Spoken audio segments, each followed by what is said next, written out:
responders that I mentioned that of a first responder and a recovery support specialist, and they go ahead and call on someone who's experienced an opioid overdose or just any kind of problems with substances, and reach out to them and try and instill hope and help them understand that there is help available and how they might go about getting that. So if you can all take that with you, on the back is our 24/7 call line. This is actually our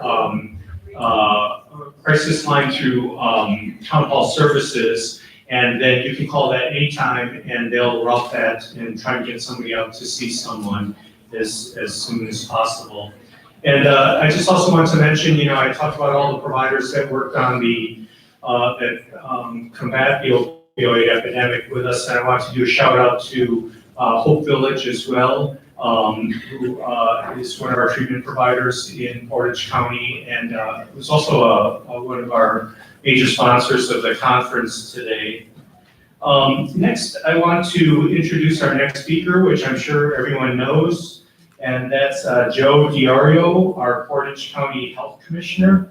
Joe is going to give a presentation on the Portage Community Health Assessment findings. I have to say that this is a wonderful partnership. The Portage County Health District, the Mental Health and Recovery Board, now UH Portage, also one of our treatment partners who provides detox services in county, which we hadn't previously had.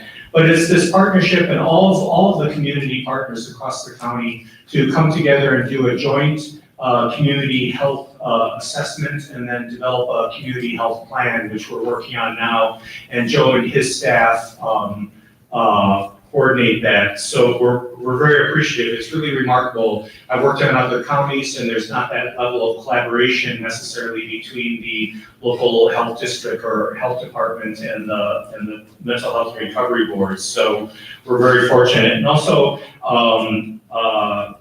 they are a partner in this conference as well, so we appreciate that as well. So Joe is going to give us an update on the plan.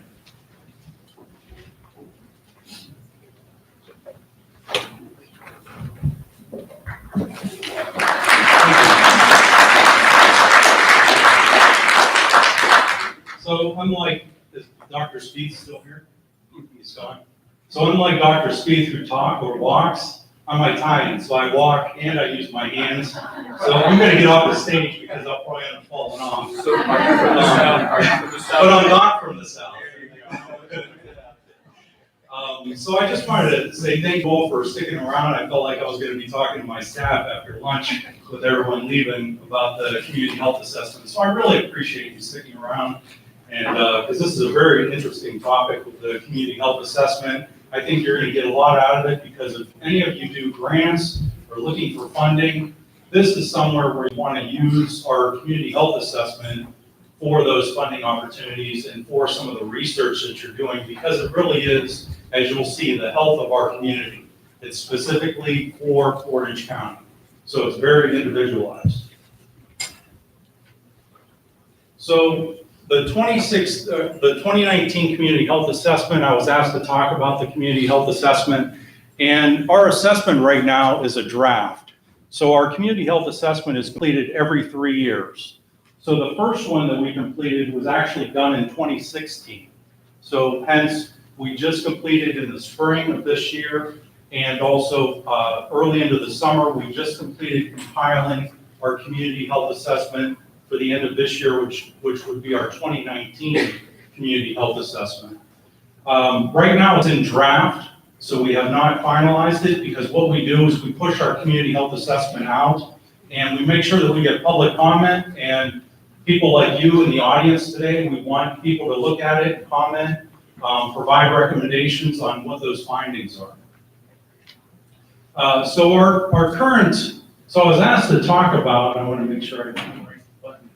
So I was asked to talk about our health assessment. Our current 2019 health assessment is about 237 pages. So I knew that when I started today that you would have been inundated with slides. So I'm not gonna cause a death by PowerPoint today. So I did pull some together that are more specific for things that I think you would find interesting that maybe have the biggest percent changes over the years with substance abuse and mental health. But I do want to mention, and I don't think our superintendents are here right now. I know we had one or two, I saw one or two that were here. The health assessment, what it is a compiling of information. So how do we get that information? We send out surveys and we contract with a third party that does this for us and does all the data analysis. So we send out surveys throughout Portage County. It's randomized surveys for adult information, for youth information, and for child information. And of course, the adults answering for the child. You don't ask the child to answer the questions. So when we send this information out, that's one of the sources of information. We also get local data. We also get, and for this 2019 assessment, we got hospital data. Because we asked the hospital, we said, hey, we're doing this health assessment. We are serving the same populations. We need you to partner with us. We need the hospital data because it's going to strengthen our community health assessment. We also got the local data, like I mentioned, like our hospital. We also get state data and national data. So we are comparing Portage County residents, not only in Portage County, we can compare them to other counties, what's happening in other counties. So basically, we're comparing to national data and state data for some of the information that we're collecting. With our schools, as I'm mentioning, am I going in and out? Can you see? Okay. With our schools, I just wanted to mention that all 11 of our school districts for this health assessment participated. So every school in Portage County participated. I talked to all the superintendents, they all 100% participated, and then Maplewood said, hey, we want in on this too. We want to be part of this. So I really commend all of our schools in all of Portage County because this does not happen in every county where you get all the schools to participate in the youth data to administer questionnaires that are kind of, behavioral and health risk questionnaires to the students. So I really want to commend our schools, Maplewood. In 2016, we only had 6 schools that participated. So we're really not able to compare data sets. It's not going to be as strong, but the data is there. And we're grateful that they're all participating now, because now for 2019, we have more robust data. And the schools, one of the points that I mentioned to the superintendents is you could use this data for some of your grant applications. That's the big asset of a community health assessment, is using the data. Just because the public health is leading this effort doesn't mean that it's ours and this is, that we have ownership, because none of this would be possible without everyone in this room and our other community partners, because that's what makes it robust.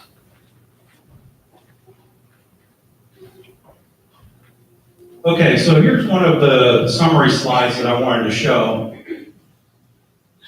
And I'll go back and forth, but what you'll see is for this adult trend, and we did some adult youth summaries. So for this adult trend summary, what you're going to see is, and it's the same on both sides, but what you're going to see is 2016 data. So for 2016, 2019, you're going to see Ohio data and US data. And for each one of these, they're all going to be marked the same.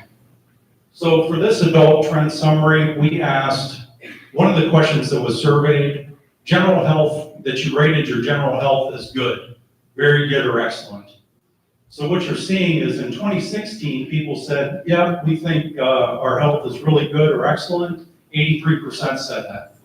So for 2019, it rose to 88%. As compared to Ohio, which Ohioans said, because they're asking the same exact questions in other parts of Ohio, Ohio rated at 81% and the US rated at 83%. So we're a little bit equal or a little bit higher in Portage County that rated their health as excellent or good. When it comes to mental health, again, in the same grouping of questions that were asked, mental health, did you rate your mental health as not good for 4 more days in the past 30 days? So in 2016, we had 27% of our folks answered that, hey, their mental health was not good for 4 more days within the past 30 days. In 2019, it rose to 33%. In Ohio, it's 26%, and in the US, we're at 24%.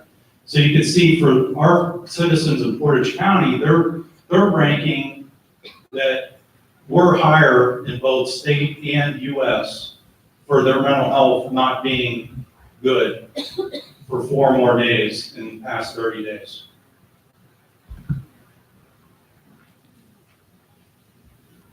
For this particular trend summary, what we're showing here is the mental health status, your mental health status that prevents day-to-day activities. So you have such an impairment with mental health that is preventing you from doing your day-to-day activities. In 2016, we had 28% said, hey, I'm at that point where I have a mental health deficiency that's preventing me from doing my day-to-day activities. In 2019, it rose to 32%. The state of Ohio comes in at 24% and the US at 23%. So we're slightly higher again in mental health issues that's affecting day-to-day life or day-to-day activities.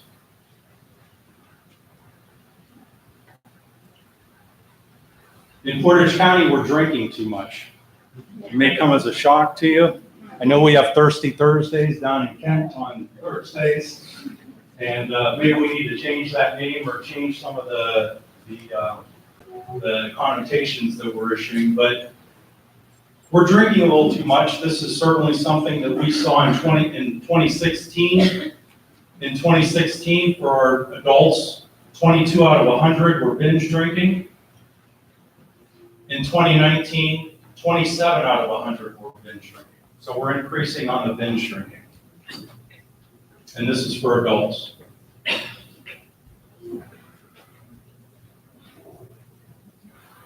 Unintentional overdose, these are emergency, like I said, local data is very important. And this is part of why we comprise this and push this into our community health assessment. Unintentional overdose at the emergency department visits, this is from 2012 to 2018. Several hundred people go to the ED for unintentional overdoses each year in Portage County for UH Portage. And what you're going to see here is obviously with the largest number in 2016 at 402, in 2017 for 367, and in 2018 for 237. So quite a bit of visits to the ED with regards to overdose. And now you can see why some of the discussions that we had earlier where the hospital, mental health and recovery board, town hall 2 is putting such an effort on treatment, on medication assisted treatment. Because we're showing and demonstrating numbers like this. For the youth, and for 2016, this is showing in 2016 grades 6 to 12. And we asked our youth, did you ever feel sad or hopeless almost every day for 2 or more weeks in a row? In 2016, we had slightly over almost about 26%. And in 2019, we increased in our youth about 32%. And this is from grades 6 to 12. More alarming is we're asking our youth in grades 7 to 12, did you seriously consider attempting suicide? And surprisingly, in 2016, we were showing 18% of the youth that we surveyed seriously considered suicide. And in 2019, we had about 13%. 2019 was about 13% that seriously tried to commit suicide or was attempting it. So you can see that, and I'm just showing you a glimpse of the 237 pages of data that we have for our community health assessment. What I'm showing you is, and this is all going to come together, these are efforts that everyone in this room and others within our community, we could look at this data and say, point to this data and say, you know what, this is the reason why we need to do this program. This is the numbers. This is why we need to collaborate with those other agencies so we could magnify the effects of our funding so that it's not just me working on something from public health side, working on one issue, and I'm on a silo working on suicide prevention in schools because we're seeing an increase. And we're even showing, to me, having any percentage here is too much. So it's very alarming to me. But this is why we do the community health assessment, and why and I'll talk about it a little bit more about our partnerships throughout the community for doing our community health improvement plan. Again, youth trends. This is, again, data that we asked for our high schools, middle schools, and high schools. So our youth, we're asking about drinking, consuming alcohol in binge sessions. So the blue designates middle school, binge drinking. So 3.7 out of 100 middle schoolers said that they binge drink. And in high school, 20 out of 100, shown in this green, 20 out of 100 said they're binge drinking for our 2019 data.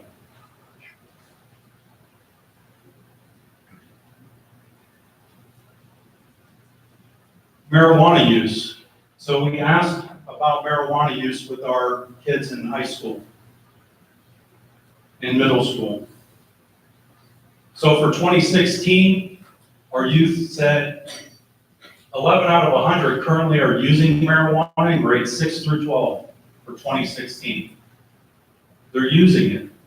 Not that they've tried it, but they're using it. In 2019, we jumped from 11 to 18 out of 100 are currently using marijuana in grades 7 to 12 for 2019. So obviously a rise in the use of marijuana. And I'm sure you can imagine that there's probably several factors leading to that. You know, many states are legalizing marijuana. So you see it all over the media about legalizing marijuana, about the benefits of different things, maybe CBD oils. I mean, it's everywhere. You could put it into the vape pens, into some of the vaping devices. There's just so many things that are bombarding our youth. It's just incredible. And it's hard to get away from it because you can't turn on TV without seeing some type of ad or something. Social media is just bombarding everything about marijuana.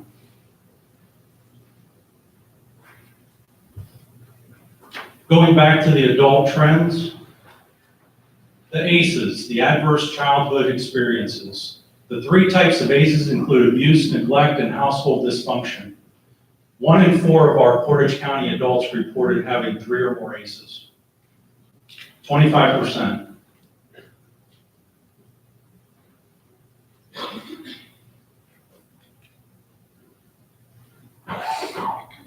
So those are all the slides that I have with regards to the data, because like I said, I didn't want to, it's 237 pages of data.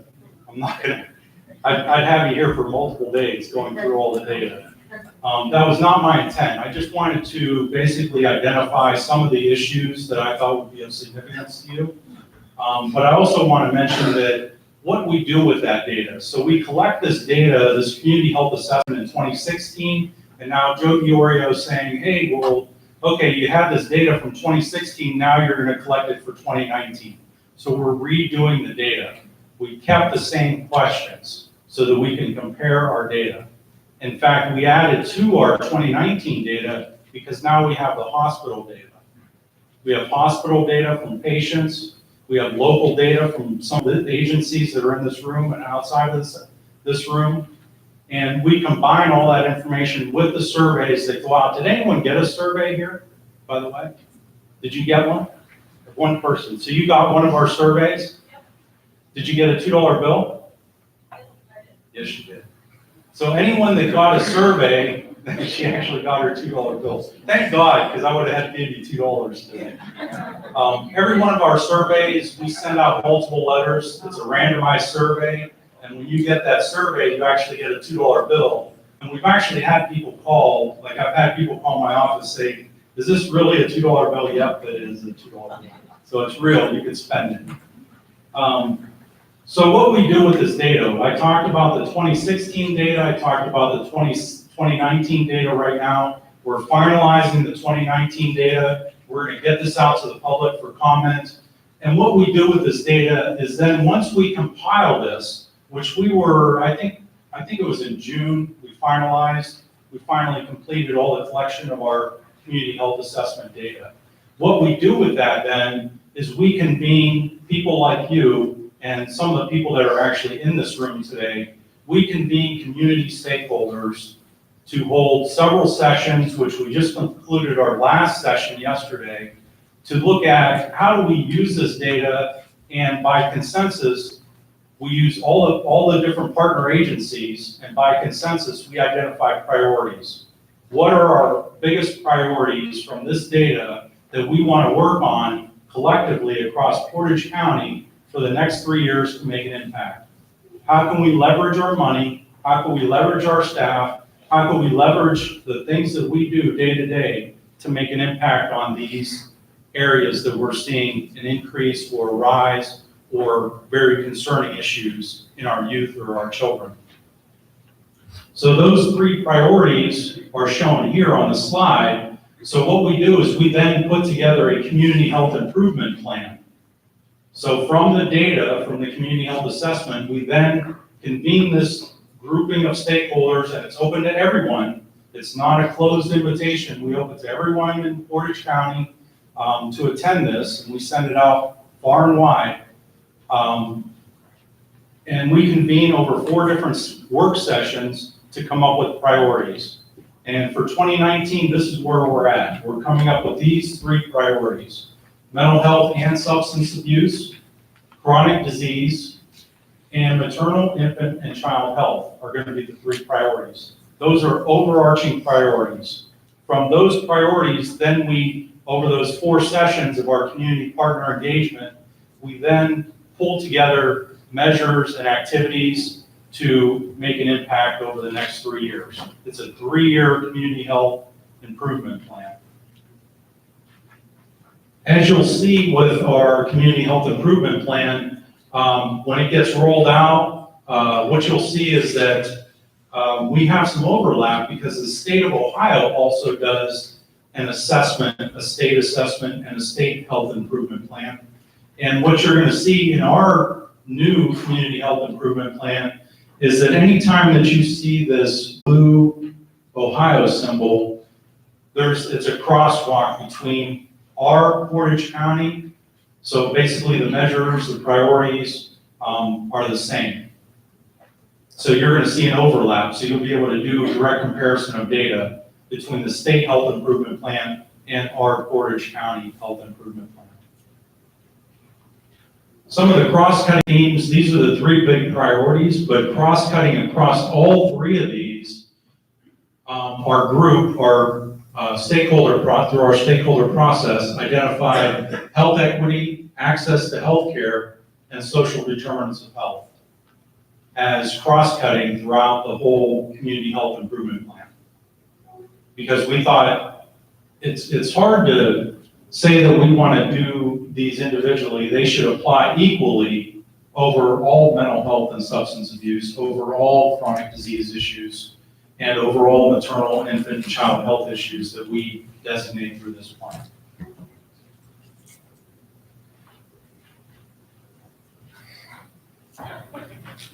So before I conclude, I just want to show you one other thing, and that is where you can get this information. So we certainly post everything on our website, and this is our website. So you can go to, for public health in Portage County, you can go to portagehealth.net. So it's very simple, portagehealth.net, and it'll get you to our website. And I just want to show you, I could do a whole session on our website right now, but this is our main homepage. And what you're going to see is, like I said, it's very short. I've not kept it long. So this is the entirety of our main page. And what you're going to see in the middle are 5 areas: injury prevention, mental health, access to healthcare, substance abuse, healthy eating, active living. These were the 5 priorities from our last CHIP. So what you're going to see by the end of this year, I'm hoping to get our homepage adjusted to reflect our new CHIP process. So you'll be able to go to our homepage and you'll see our forward-facing site is going to be dedicated to our community health improvement plan for the next 3 years. And our community health assessment will be on there as well. So these were we went from 5 priorities in 2016 for a community health improvement plan to 3 priorities for our new community health improvement plan. But they're a little more encompassing, the ones that we chose. And then at the bottom of our website, you can always go to health data reports, and that's where you'll find the community health assessment, because that's where it'll be loaded. The CHIP, the community health improvement plan, and the community health assessment are located there. And then under each of those priorities, we have all the progress. So for the story that I want to leave you with is, in my conclusion, is that we started doing this in 2016. So we developed a 2016 community health assessment. We put together using all of our community partners, we put together a community health improvement plan for 2016 to 2019. We're concluding that project, 2016 to 2019 community health improvement plan. And what I want to leave you with is a story that, and I know that the folks that are in this room that have been to 1 or more of those meetings, we met every quarter for the last 3 years for that community health improvement plan. And we plan to do the same for this next community health improvement plan, where we meet every quarter to talk about the progress that we're making, to talk to other agencies that are in the room. And I will tell you that nothing has been more important than those quarterly meetings, because we get partners and collaborating agencies that come to those meetings that say, you know what, every meeting, I will tell you, we get someone that says, I didn't know you guys did that. I didn't know you did that work. And it's the conversations that are occurring at that quarterly meeting. I can't tell you how many countless agencies that we picked up to be part of that progress and that reporting out over these last couple years. Because we said, you know what, Sequoia Wellness does some of that. We know that they do some of that. Let's reach out to them and see if they can start coming to this meeting. And that's how we, as a community, are going to make a difference and an impact with our community in Portage County. It's not by one agency, it's the efforts that all of us make. And I think that's the true impact and the strength of Portage County. And I leave you with that. Thank you very much.